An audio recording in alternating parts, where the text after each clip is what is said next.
Lucas 23, 50 ao 56. Diz assim a palavra do Senhor. Havia um homem chamado José, membro do conselho, homem bom e justo, que não tinha consentido na decisão e no procedimento dos outros. Ele era da cidade de Arimateia, na Judéia, e esperava o reino de Deus. Dirigindo-se a Pilatos, pediu o corpo de Jesus. Então desceu, envolveu-o num lençol de linho e o colocou num sepulcro cavado na rocha, na qual ninguém ainda fora colocado. Era o dia da preparação e estava para começar o sábado. 55. As mulheres que haviam acompanhado Jesus desde a Galiléia seguiram José e viram o sepulcro e como o corpo de Jesus fora colocado nele. Em seguida, foram para casa e prepararam perfumes e especiarias aromáticas e descansaram no sábado em obediência ao mandamento. Vamos orar mais uma vez?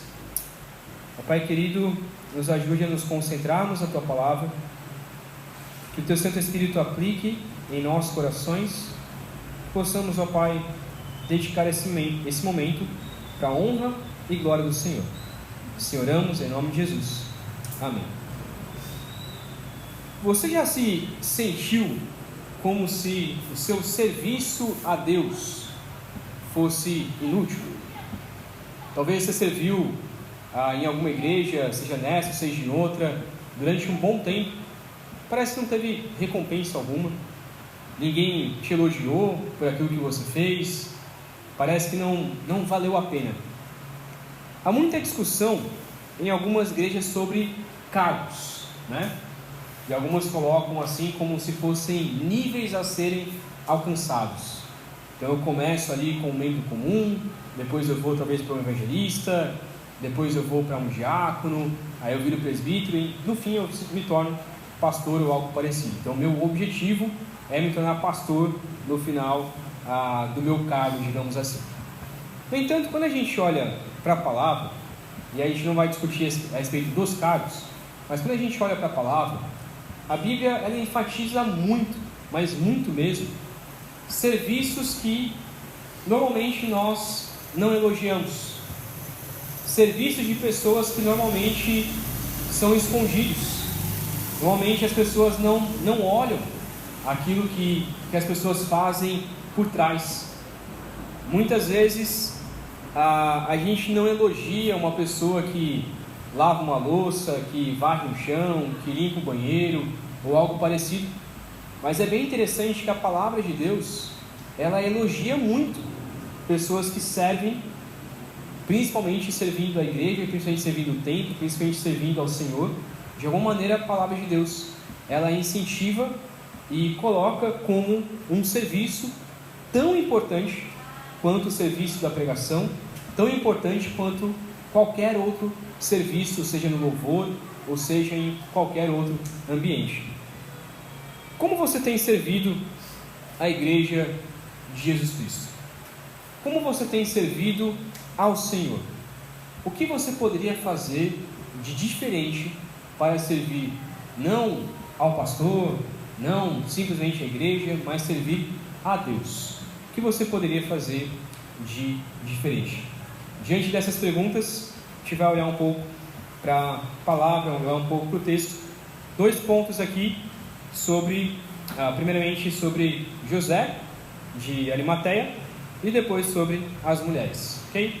Primeiro ponto então, dos 50 ao 53, sobre José de Arimateia. A palavra de Deus ela traz sobre este homem, e em todos os evangelhos, todos os 4 evangelhos falam sobre esse homem chamado José de Arimateia, que até então era desconhecido para nós, e de repente surge este homem. Alguns dizem, na história da igreja, dizem que esse homem se tornou um grande evangelista. Isso não está comprovado na palavra, mas alguns dizem que ele viajou até a Europa e se tornou ali um grande evangelista depois desses acontecimentos aqui. Mas o que a palavra de Deus apresenta sobre esse homem é que ele era um judeu de alto escalão e que fazia parte do Sinédrio. Não sei se você lembra, mas o Sinédrio era aquele conselho de 70 homens que julgaram a Jesus, que condenaram a Jesus. E o texto então diz, lá em Mateus 27, versículo 57, não precisa abrir, nos revela que ele era um homem rico e um discípulo de Jesus. Então era um judeu, um homem rico, fazia parte do Sinédrio, era alguém extremamente importante, e ele era discípulo de Jesus.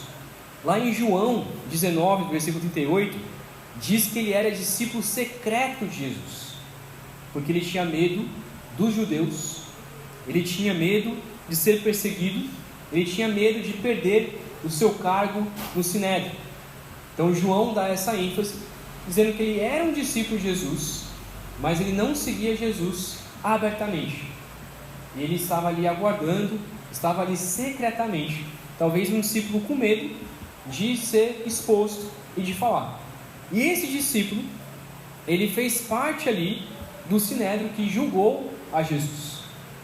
No entanto, ele é um discípulo, esse homem, né, esse judeu, ele foi o único contra os 70 que não se assentiu, não concordou com o julgamento de Jesus. Então imagina uma única pessoa no meio dos 70 que foi contra ali aquela acusação com Jesus. Então foi o único dentre os 70 que não quis matar Jesus, mostrando então finalmente, tendo coragem de admitir que ele era um discípulo de Jesus.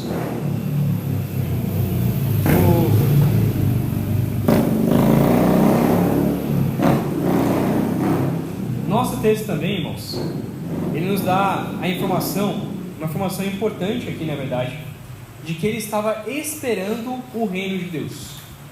Isso é bem interessante. Por que essa palavra esperava o reino de Deus, ou aguardava o reino de Deus?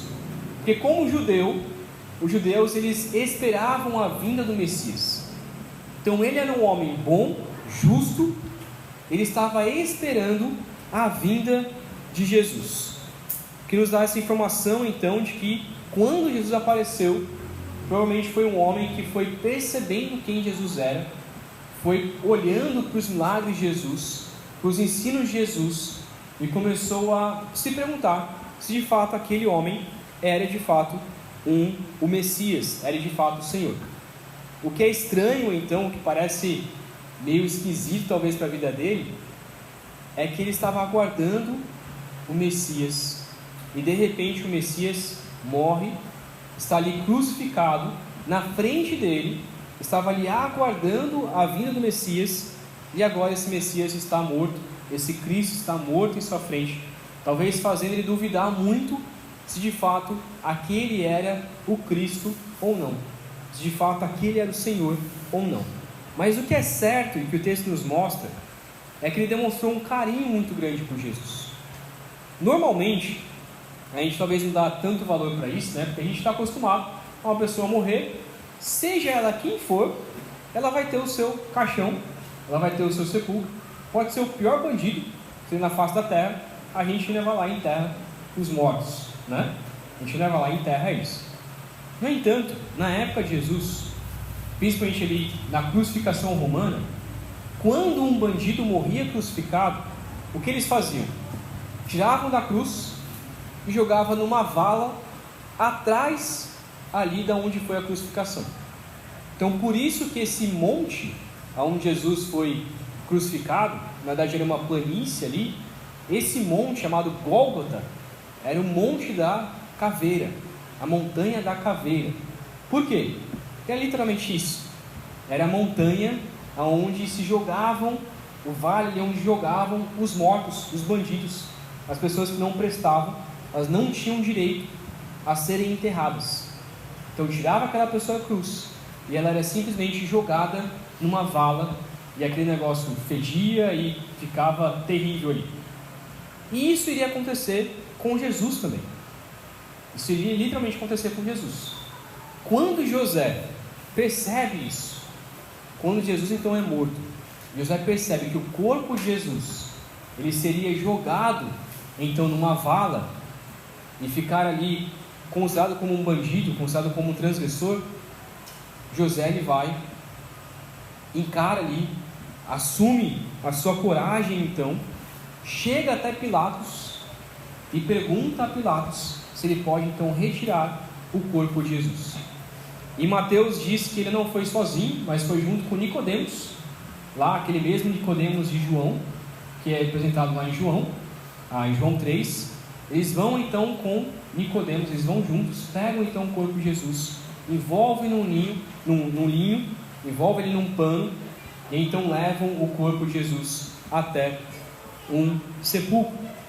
Uma outra informação é que ele enterra em um túmulo vazio. E para nós talvez não faça tanto sentido esse túmulo, né? Porque para a gente é normal, tudo bem, tem lá, a gente enterra num caixão, coloca lá 7 palmos para baixo, coloca a terra em cima e tá tudo feito. Mas naquela época tinha também vários tipos de enterro, mas esse enterro, onde é nos apresentado aqui, ele é um túmulo cavado na pedra. E para a gente não faz muito sentido isso, né? Um túmulo cavado numa pedra, numa rocha. O que seria isso? Apenas os ricos, na verdade os bem ricos daquela época, os maiorais daquela época, tinham esse direito ou conseguiam comprar um túmulo, esse tipo de túmulo, que ele era como se fosse uma pedra, uma rocha bem grande, já uma rocha ali.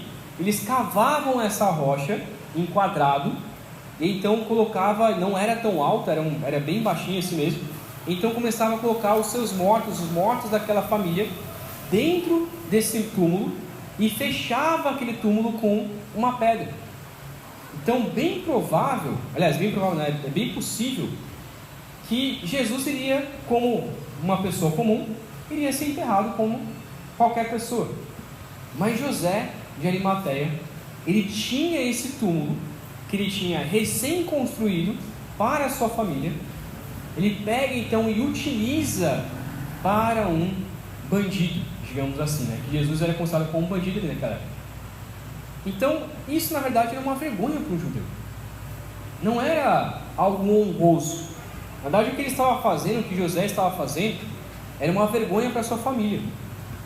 Ele estava admitindo ser um seguidor de Jesus, estava admitindo que importava mais o corpo de Jesus do que a sua própria honra, do que a sua própria vergonha. Então, o que ele está mostrando aqui para nós é que ele realmente estava honrando ao Senhor, honrando a Jesus, considerando de fato aquele homem morto como o próprio Messias, como o próprio Filho de Deus. Então a morte de Jesus ainda trouxe esperança para um homem específico que diz: não, eu vou honrar este homem, eu vou honrar o Messias, eu vou servir a este Senhor. O que eu quero trazer como aplicação para as nossas vidas é que muitas vezes, irmãos, eu acredito que existe muito julgamento, muitas vezes em nosso meio, dentro da igreja de modo geral, porque alguns acreditam que, não, é apenas os ricos, os sábios, que podem adorar ao Senhor. E alguns outros dizem que não, é apenas os pobres que podem adorar ao Senhor. Então existe até uma teologia, chamada Teologia da Libertação, que diz que a salvação de Jesus Cristo, ele veio para os pobres. O rico, se quiser ser salvo, tem que virar pobre. Essa é a ideia da Teologia da Libertação. O rico, se quiser ser salvo, ele tem que virar pobre. Aí sim ele pode ser salvo. Só que a palavra de Deus nunca diz isso. Na verdade, quando a gente estuda a palavra de Deus por completo, a gente vai ver muitas pessoas de grande posse. Por exemplo, Abraão, que tinha uma enorme posse e foi chamado pelo Senhor. Tanto pessoas muito pobres e tanto pessoas muito ricas são chamadas para servir ao Senhor da sua maneira. E quando um rico se converte, e é isso que eu queria aplicar para nossas vidas, ele entende que precisa usar os seus recursos, precisa usar a sua vida para a glória de Deus. Deus usou esse homem extremamente rico, extremamente poderoso, um judeu que fazia parte do Sinédrio, para honrar a Jesus, para servir a Jesus. ele investe, quando o rico se converte, ele investe na igreja, na missão de Deus, e assim o reino de Deus cresce mais e mais. Eu gosto muito de um pastor presbiteriano, que é o Casimiro, da igreja presbiteriana de Pinheiros, lá de São Paulo, que ele sempre falando sobre dinheiro, ele fala que dinheiro é ruim, mas na mão da igreja se torna algo bom. Na mão de uma boa igreja, na mão de um bom cristão, na mão de um justo, na mão de uma pessoa que vai glorificar ao Senhor, Deus parece que vai dando mais e mais dinheiro para aquela pessoa, para glorificar ainda mais ao Senhor com os seus recursos. Então dinheiro, irmãos, não é algo ruim. Como diz em Timóteo, Paulo diz a Timóteo, diz que o amor ao dinheiro é o princípio de todos os males. Mas o dinheiro não é algo ruim. O dinheiro, na verdade, numa boa aplicação, investindo no reino de Deus, leva missionários aos campos, abre igrejas, constrói prédios, faz tudo para a honra e para a glória de Deus. Um outro ponto interessante aqui também é pensar que Jesus, ele nasceu em uma manjedoura humilde, mas ele foi sepultado em um túmulo de rico, em um túmulo de rico. Pode até parecer algo estranho, né? Mas essa profecia está lá em Isaías 53, versículo 9. Se você quiser abrir lá em Isaías 53, versículo 9, a gente leu no começo, nem tinha combinado com o Paulo bem sobre isso. Mas se quiser abrir lá em Isaías 53, versículo 9,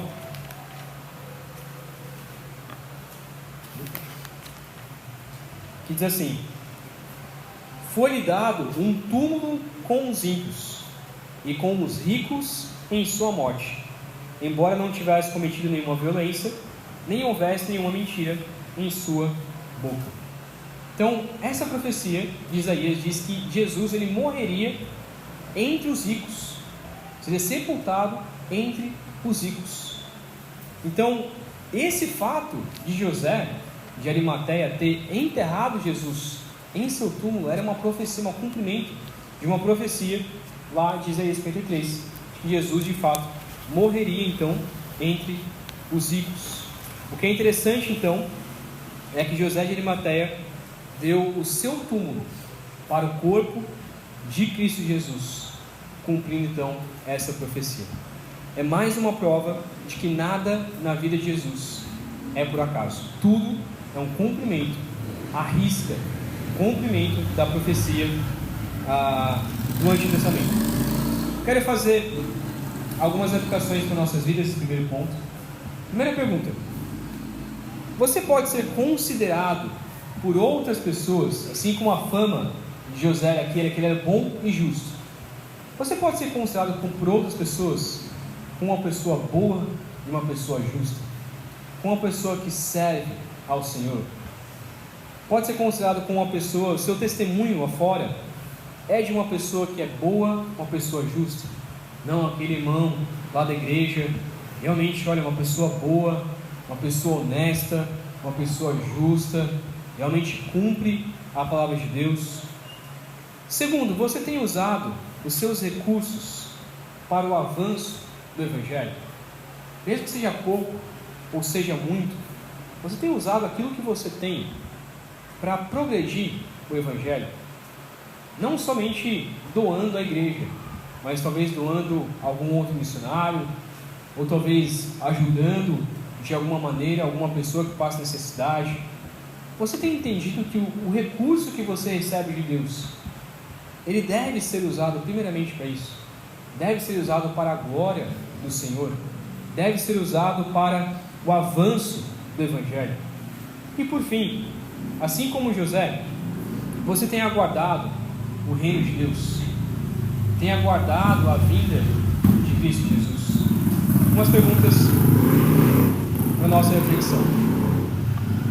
Eu quero ir então para o final, do versículo 54 até o versículo 56, tirar algumas aplicações mais aptas a respeito das mulheres que serviram também o corpo de Jesus. Depois no final eu vou abrir também, caso você queira fazer alguma aplicação, alguma pergunta, tá bom? Nós vamos lá para o 54 ao 56. Diz então que era o dia da preparação, seria então o dia que eles estavam preparando para o início do sábado, então estava para começar o sábado. 55.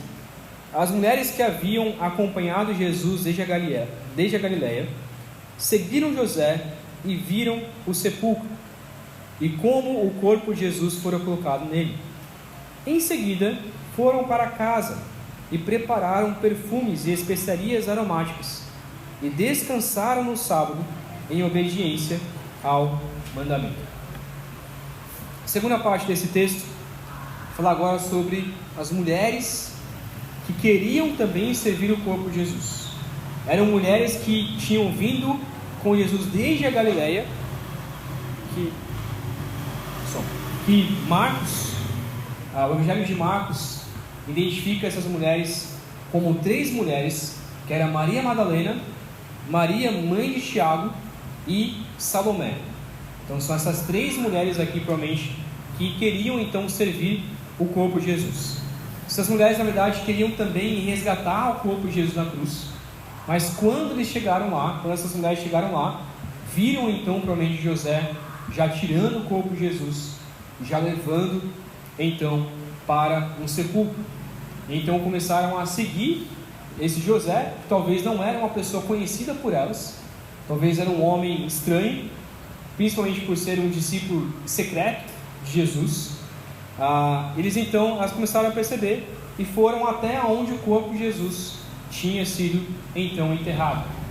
É interessante que Lucas não traz esse detalhe, mas o sepulcro ali de Jesus, ele foi colocado 2 guardas para fechar bem, para que ninguém roubasse o corpo de Jesus, para que mentisse como se tivesse ressuscitado ou algo parecido. Então essas mulheres seguiram a Jesus, foram colocar esses 2 guardas, seguiram a José, colocaram esses 2 guardas aí. O texto diz também que estava se aproximando o sábado. Então, lembrando, Jesus tinha morrido na sexta-feira, às 15 horas da tarde. Porque estava chegando o sábado, não está longe do sábado, né? Sexta-feira, às 15 horas, está longe do sábado. Mas na realidade, o sábado para o judeu, ele começava, na verdade, o dia deles é diferente do nosso. Enquanto a gente considera o dia até às 24 horas, para eles é das 6 às 6. Então o dia para o judeu, ele começa na verdade às 18 horas da tarde. Então na sexta-feira, às 18 horas da tarde, às 6 horas da tarde, para eles é já o outro dia.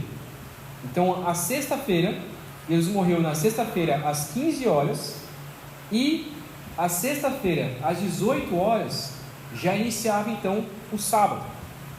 E como a gente bem sabe, no sábado os judeus eles não podem trabalhar, eles não podem fazer nada, eles têm que até preparar comida na sexta-feira para no sábado descansar e não precisar fazer alimento. Então nós tínhamos que fazer o mais rápido possível de pegar o corpo de Jesus, tirar ele da crucificação, tirar da cruz e levar para algum lugar para ser sepultado. Talvez não foi algo pensado por elas, muito bem pensado, porque às vezes sabiam talvez aonde colocar o corpo de Jesus. Só queriam tirar da cruz, prepararam as especiarias, prepararam ali os perfumes para não ficar mal cheiroso ali o corpo de Jesus, mas não sabiam onde colocar. E então encontraram José de Arimateia e ficaram tranquilas em saber que Jesus receberia um bom sepultamento. No entanto, o que elas fazem? Elas voltam então para casa, passa o sábado, e aí domingo de manhã, ou sábado às 6 horas da tarde, para a gente, elas voltam então e começam a preparar as especiarias, preparar óleos aromáticos e preparar ali perfumes para ser jogados sobre o corpo de Jesus. Por que isso era feito? Que é chamado de embalsar, embalsar uma pessoa. Por que isso era feito? Porque normalmente uma pessoa enterrada ali no sepulcro, ela passava 3 dias em que as pessoas poderiam visitar aquela pessoa morta. Então, diferente do nosso enterro, né? Que às vezes dura apenas algumas horas. No tempo da pandemia, não podia nem abrir o caixão, né? Já era direto ali, já enterrava e tal. Só que a ideia aqui dos judeus, o costume era ficar 3 dias em que tampava ali a porta e a pessoa podia visitar esse enterro durante 3 dias. Durante esses 3 dias a pessoa podia ir lá e visitar aquele corpo ali. Só que é claro que o corpo já estava apodrecendo. Então o que se fazia? Pegava esses óleos aromáticos, esses perfumes, e começava a jogar sobre o corpo para não ficar tão mal cheiroso. Normalmente esses perfumes eram caros. Ou você fazia em casa, como essas mulheres estavam fazendo, ou você comprava. E se você se lembra, né? Existiu aquela mulher que despejou o óleo sobre os pés de Jesus. E aquele óleo ali, o nardo puro, custava 1 ano de salário. Então, um óleo extremamente caro. E essas mulheres estavam também investindo seus recursos para adorar o Senhor, para preservar ali o corpo de Cristo Jesus. Lázaro, por exemplo, você se lembra, ele foi ressuscitado no 4º dia. Por que no 4º dia? Porque até o 3º dia, todo mundo estava ali entrando e visitando aquele corpo. Mas no 4º dia já tinha fechado ali aquele túmulo, já tinha acabado a cerimônia de luto, e aí Jesus aparece e ressuscita ele mesmo assim. Então, a atitude dessas mulheres, ela demonstra 2 coisas aqui. Primeiro, é provável que tanto José quanto essas mulheres não tinham esperanças da ressurreição de Cristo Jesus. Então elas estavam honrando a Jesus, mas eu não sei bem se elas tinham esperanças que Jesus iria ser ressurreto. Jesus disse isso inúmeras vezes, mas a reação dessas mulheres e a reação dos discípulos, quando eles descobrem que Jesus foi ressurreto, é uma reação de surpresa, porque talvez não acreditavam que de fato essas palavras de Jesus eram verdadeiras. E um segundo é que mesmo em sua dor, as mulheres elas têm zelo pelo corpo de Cristo Jesus. E esse zelo, esses óleos aromáticos, esses perfumes que poderiam ser bem caros, mostram esse zelo para honrar a Jesus, para dar um enterro digno àquele que foi o seu mestre. Lá em Marcos 16, diz que elas compraram ainda mais especiarias quando terminou o sábado. Então elas já tinham comprado um pouco de especiaria, eles compraram ainda mais para concluir então essa tarefa que não tinha sido completada por completo. Quero tirar então algumas lições sobre as mulheres. Primeiro ponto, é muito interessante, irmãos, que a palavra de Deus, ela sempre traz o serviço das mulheres, algo que era totalmente repugnante para um judeu. Os judeus acreditavam que apenas os homens poderiam servir a Deus, e as mulheres serviam os homens. É assim que era entendido. Então os homens poderiam ir ao templo, os homens poderiam servir a Deus, os homens poderiam fazer atividades no templo, servir a Deus dessa maneira, e as mulheres serviam os homens. Era isso que era o entendimento dos judeus naquela época. Não era o entendimento bíblico, era o entendimento dos judeus. E é muito interessante que a palavra de Deus o tempo todo mostra as mulheres servindo. O tempo todo mostra as mulheres fazendo algo para Jesus, para Deus. O que isso nos incentiva, nos ensina que as mulheres devem sim servir ao Senhor. As mulheres devem sim servir a Deus. Só que hoje em dia, eu creio que as mulheres servem muito mais do que os homens, na verdade. Hoje em dia as mulheres servem muito mais a igreja do que muitos homens. Deveria ser pelo menos equilibrado, né? Tanto homens e tanto mulheres servindo a igreja, edificando a igreja. No entanto, eu pessoalmente, a gente não vai entrar nessa discussão, creio que as mulheres têm o seu papel de servir na igreja e os homens têm o seu papel de servir na liderança da igreja, principalmente no ensino, no pastoreio. E as mulheres sim têm o seu papel em servir a igreja como um todo. Segundo, Deus honra o serviço de cada um dos seus servos. Essas mulheres, que já era algo estranho para o judeu, mulheres serem conhecidas, mulheres serem citadas, essas mulheres agora elas têm nome. São 3 mulheres que foram citadas pela palavra de Deus e ficaram eternizadas.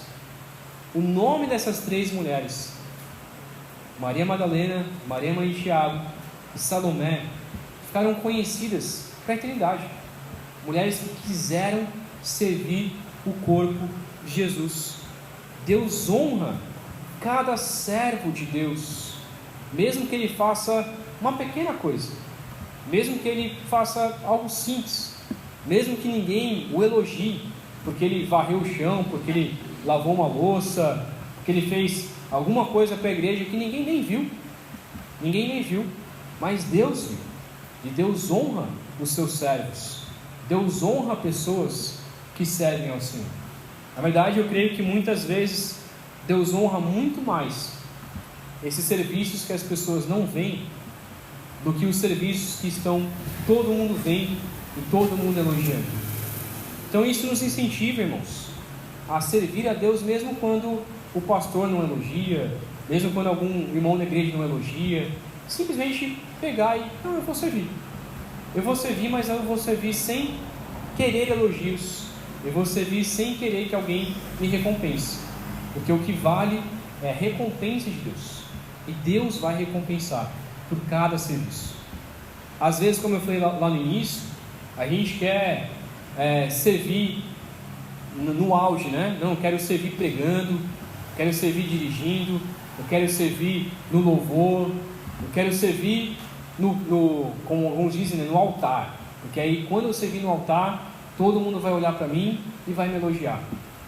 Mas Jesus mesmo diz lá em Mateus entre 5 e 7 que a pessoa que procura essa recompensa dos homens, ela vai receber a recompensa dos homens, mas não receberá a recompensa de Deus. Mas quando uma pessoa serve sem procurar a recompensa dos homens, sem procurar ser elogiado, sem procurar ser elogiado, Deus recompensa essa pessoa. Então muitas vezes, irmãos, a gente quer servir a Deus, servir a igreja, mas eu só vou servir se alguém me elogiar, eu só vou servir se alguém me recompensar por causa disso. Saiba que se você fizer isso, Deus não vai te honrar. Mas se você servir mesmo em silêncio, como essas mulheres que serviram escondidas, serviram talvez sem nem falar para os discípulos que elas iriam fazer isso, mas foram lá em silêncio, procuraram o corpo de Jesus, para honrar o corpo de Jesus, o nome delas ficou gravado na Escritura por toda a eternidade. Ao servir então a igreja e o reino de Deus, nós estamos servindo o próprio Cristo Jesus. Nós não temos a oportunidade, como José de Arimateia e como essas mulheres, que serviram o próprio Jesus, serviram Jesus carnalmente, que puderam ali estar presentes com Jesus e servir a Ele fisicamente. Nós não tivemos essa oportunidade, mas temos a oportunidade de servir o corpo de Cristo, a igreja de Cristo Jesus.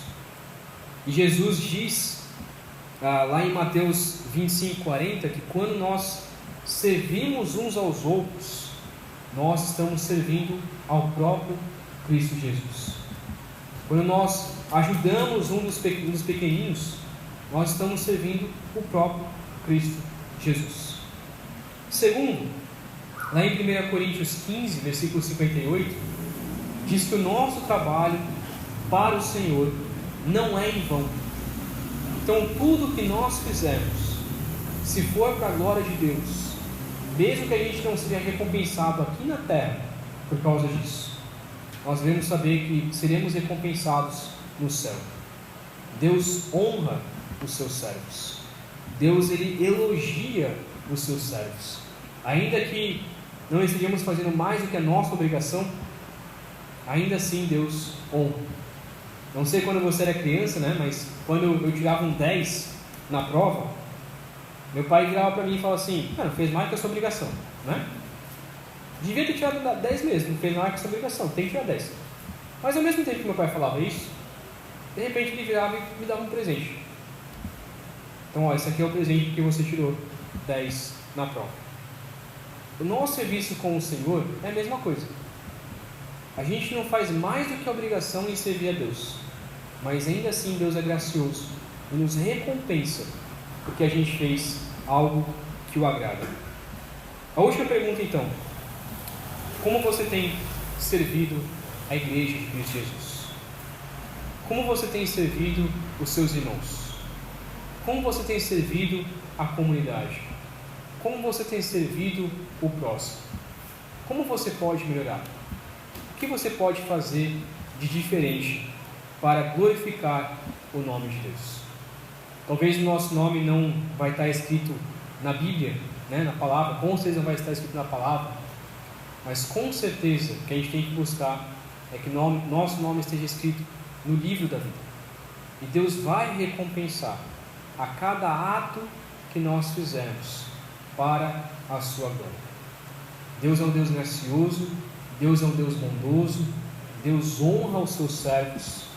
Deus não é um Deus, um Senhor que só manda e só obriga a gente a fazer as coisas. Deus não é assim. Deus é um Deus que quer que a gente o sirva, porque isso é o melhor para nós. Que a melhor coisa que nós podemos fazer na nossa vida é servir ao Senhor. E Deus vai trazer alegria, vai trazer paz, vai trazer muitas vezes prosperidade, porque nós estamos buscando, porque nós estamos servindo ao Senhor. Amém?